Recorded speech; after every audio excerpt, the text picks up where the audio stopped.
పిల్లలు చదువుకునేటప్పుడు నేను ఈ యొక్క ఎగ్జామ్లో నేను మరి సక్సెస్ అవ్వలేను, నేను రాయలేను, ఈ సబ్జెక్ట్లో నేను చాలా డల్ అయిపోయానని కృంగిపోయినప్పుడు చింత కలుగుతుంది.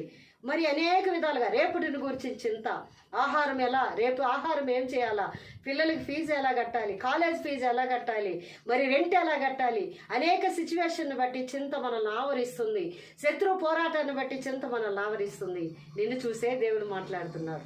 ఈ వాక్యము నీతోనే మాట్లాడుతుంది. నీ చింత యావత్తు ఆయన మీద వేయుడి. ఎందుకంటే ప్రియులరా, ఆయన మనల్ని గురించి చింతిస్తున్నాడంట. హల్లెలూయా. ఆయన మిమ్మల్ని గురించి చింతిస్తున్నాడు కనుక మీ చింత యావత్ ఆయన మీద వేయుడి. ఎంత మంచి మాట ప్రియ దేవుని బిడ్డలారా.